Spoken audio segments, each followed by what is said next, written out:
Before we dive in, a quick piece of context. I'm Will Taylor, a licensed real estate agent in South Carolina, and I'm also licensed across the river in Georgia. Real estate rules vary across the country, so today we're going to be looking at this through a South Carolina lens, although the rules are pretty similar in Georgia as well.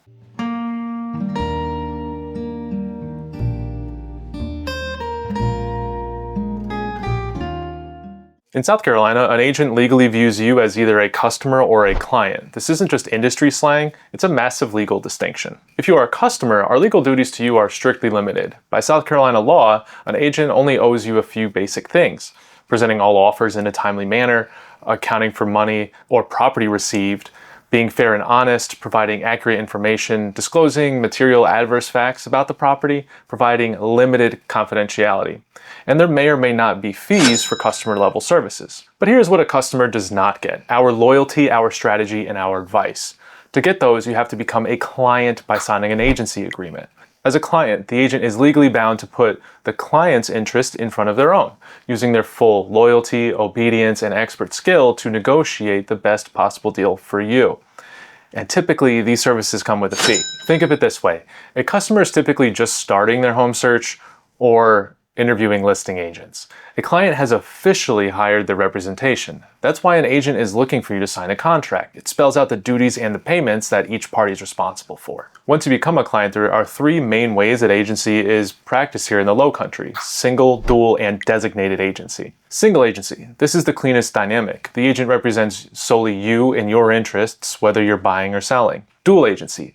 This happens when the exact same agent has both sides of the deal, both the buyer and the seller. Designated agency. This is when the buyer and seller have two different agents, but both of those agents work for the same exact brokerage, like Keller Williams. By law, dual and designated agency are property dependent, and they must always be fully disclosed to everyone involved in the transaction. If an agent tries to pull this off without your written consent, they are committing a massive compliance violation and putting their license at risk. The best part, you retain the power to choose whether or not your agent operates as a dual or designated agent when the time comes. Here's a major agent red flag if you're shopping for homes in the Lowcountry. Have you been talking to an agent about your needs, your income, your budget, but they haven't shown you this relationship disclosure? South Carolina law strictly requires this form to be presented to you during the first substantive contact. So let's tie this all together. Utilize a real estate agent that will provide customer level services. This option will work great if you're getting to know the area or collecting local market data. There are options to receive client level services in which other parties pay the buyer agent's fee. From my personal experience, there are at least 3 ways that a fee can be paid, and 2 of them are paid at closing by other parties. Method 1, the seller pays directly or with concessions.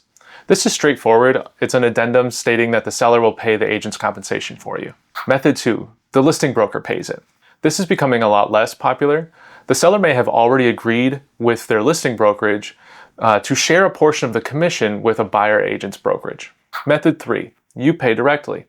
This is the only scenario where you actually pay out of pocket, and you should know this before you tour a property.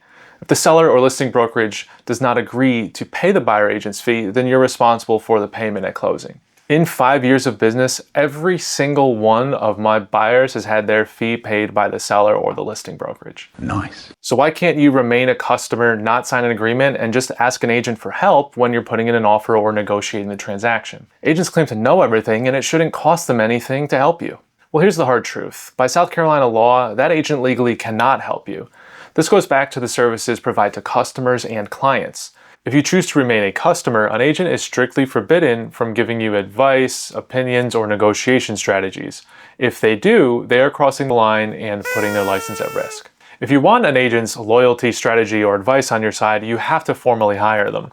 But remember, there are options to utilize client-level services and not have those payments made directly by you. And remember, commissions are always negotiable. If you want to look over the exact South Carolina form that we discussed today, reach out using the link on my website below. I'm Will Taylor, equipping you for success in Lowcountry real estate. I'll see you in the next video.